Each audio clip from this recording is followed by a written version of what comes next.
Hey everyone, and welcome back. Today's video is going to be just slightly different. There's no tutorial, no step-by-step breakdown, just a couple of us folks from the 3D printing meetup just chatting about printers, prints, and whatever else came to mind. So sit back and enjoy just a casual, laid-back conversation.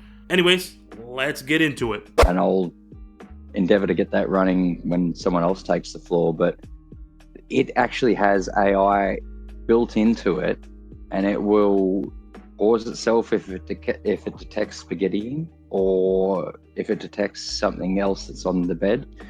And what I was going to point out just here is, see how I'm running zero infill? Oh yeah, thin edges. Yeah, so it's essentially what you'd call a spiral vase, I believe, but an enclosed spiral vase. So I've reduced the amount of material required here by some substantial number. If I scroll this back to where it all began. Oh, interesting.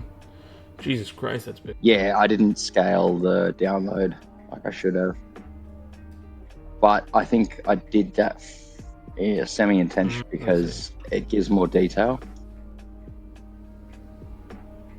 But I'll also sometimes I'll go in and hollow it out. I meant to actually put a void form inside it. Oh, damn, I hadn't even thought of that. You mean... What does that mean? He means I was about to this, say, can you explain it like I'm 5, please? Yeah, you add a negative part, so eventually you're going to carve out the inside of the model with another shape. Yeah. To print it, you're making a hole. Yeah. The ball and make it to where it... Yeah. In big prints like this, you can tell it to... Yeah, you cut a hole in it, and then instead of that, what it will do, it creates an internal shell. It'll ask for support for the top of the cylinder, but it'll be a lot less time printing-wise. Would you be able to negative that? Oh, my days. You've just changed my freaking game.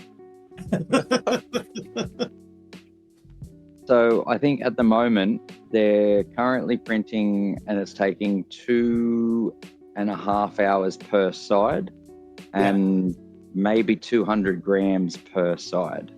Yeah. Also, the benefit you get is printing on its side. Yeah, the layer lines, the orientation is amazing. Yeah. And also, the detail you can get, but when you cut it, it doesn't generate support. Like when you saw the support, it went under the nose, under the brim of the hat. Yeah. But when you cut it in half and lay it on its side, it sometimes doesn't need support at all.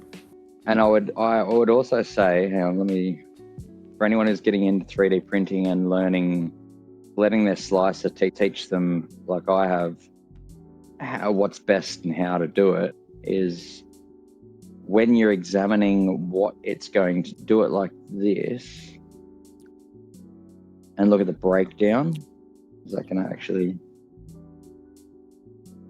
Object boundary, get a bigger printer than you think you're going to need, gentlemen. So here you can look at where your time is being spent. Just a clean filament breakdown. Yeah, line type, and then check where your time can be saved.